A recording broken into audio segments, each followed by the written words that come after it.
Telangana engineering, pharmacy, agriculture కోర్సుల్లో ప్రవేశాల కోసం నిర్వహించే టీజీఈ ఏపీ సెట్ ఉమ్మడి పరీక్షకు అధికారులు అన్ని ఏర్పాట్లు చేశారు. ఈ నెల 29 నుంచి మే 4వ తేదీ వరకు పరీక్షలు జరగనున్నాయి.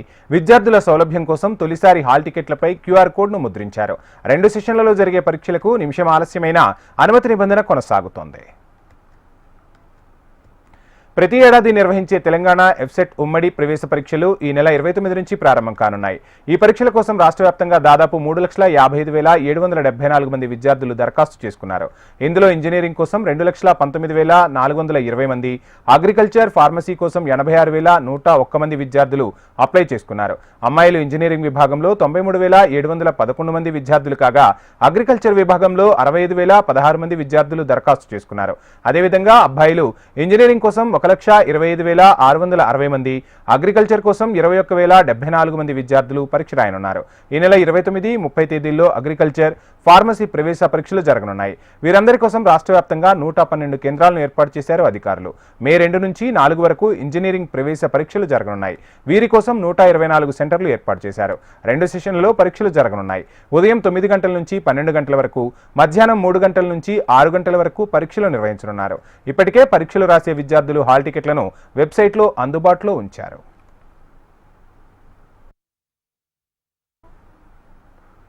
ఇక విద్యార్థులు పరీక్షా కేంద్రాలు ఎంత దూరం ఉందో, అక్కడికి చేరుకునేందుకు ఎంత సమయం పడుతుందో అనే ఆందోళన చెందాల్సిన అవసరం లేదు. ఎందుకంటే విద్యార్థులు సులువుగా పరీక్షా కేంద్రాలను గుర్తించేందుకు హాల్ టికెట్లపై క్యూఆర్ కోడ్ను ముద్రించారు. దీని ద్వారా మొబైల్ ఫోన్లో స్కాన్ చేస్తే చాలు పరీక్షా కేంద్రం ఏ ప్రాంతంలో ఉంది, పరీక్షా కేంద్రానికి ఎంత సమయం పడుతుంది అనే విషయాలు ఇట్టే తెలిసిపోతాయి. అదేవిధంగా పరీక్షకు 1 నిమిషం ఆలస్యం నిబంధన అమలు చేస్తున్నారు. 1 నిమిషం ఆలస్యమైనా పరీక్ష హాల్లోకి అనుమతిస్తారు. రాష్ట్ర వ్యాప్తంగా మొత్తం 16 జోన్లలో కంప్యూటర్ ఆధారిత పరీక్ష జరగనుంది. ఇందులో 4 జోన్లు హైదరాబాద్ పరిధిలో ఉన్నాయి. బయోమెట్రిక్ కారణంగా విద్యార్థులను ఉదయం 7:30 పరీక్షా కేంద్రాలకు అధికారులు అనుమతిస్తారు. మధ్యాహ్నం 1 గంట నుంచే పరీక్షా కేంద్రాలకు విద్యార్థులను అనుమతిస్తారు. సిబిటి విధానం ద్వారా పరీక్షలు జరగనున్న నేపథ్యంలో విద్యార్థులు కేవలం pen, pencil, hall ticket, ID proof మాత్రమే అనుమతిస్తారు. Calculator, cell phone, rich watch, electronic వస్తువులకు అనుమతి లేదని అధికారులు స్పష్టం చేశారు. ద్విభాషా విధానంలో పరీక్ష కొనసాగనుంది. గత ఏడాదితో పోల్చుకుంటే ఈ ఏడాది అప్లికేషన్లు తగ్గాయి. 2024లో 3,54,803 దరఖాస్తులు రాగా ఈసారి 3,05,774 దరఖాస్తులు వచ్చాయి. ఉమ్మడి ఆంధ్రప్రదేశ్ విభజన కోటా ఈ ఏడాదితో ముగియడంతో ఆంధ్రప్రదేశ్ విద్యార్థులకు ప్రత్యేక కోటా లేదు. ఈ క్రమంలోనే సుమారుగా 50,000 వరకు దరఖాస్తులు తగ్గినట్లు అధికారులు చెబుతున్నారు. అయితే ఎఫ్సెట్ దరఖాస్తుల్లో తెలంగాణ రాష్ట్రానికి చెందిన విద్యార్థులు 2,80,343 మంది ఉండగా, ఇతర రాష్ట్రాలకు చెందిన వారు 25,431 మంది విద్యార్థులున్నారు.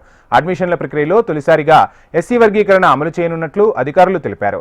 అదేవిధంగా ఈ ఏడాది టీజీఈ ఏపీ సెట్ ఫలితాలను అభ్యర్థుల మొబైల్ నంబర్లకు నేరుగా పంపనున్నట్లు అధికారులు ప్రకటించారు. ఇప్పటి వరకు ఫలితాలను విద్యార్థులు విశ్వవిద్యాలయ వెబ్సైట్లో చూసేవారు. ఫలితాల సమయంలో సర్వర్లు మొరాయించడం, సాంకేతిక లోపాల కారణంగా విద్యార్థులు తీవ్ర ఇబ్బందులు పడేవారు. ఇప్పుడు అలాంటి సమస్యలు ఏమీ ఉండవు. ఈ నెల 29, 30 తేదీల్లో వ్యవసాయము, వైద్య విభాగ పరీక్షలు జరుగుతాయి. మే 2, 3, 4 తేదీల్లో ఇంజనీరింగ్ విభాగంలో పరీక్షలు జరగనున్నాయి. ఈసారి తుది పరీక్ష జరిగిన 10 రోజుల్లో ఫలితాలను ప్రకటించాలని అధికారులు పకడ్బందీ చర్యలు తీసుకుంటున్నారు.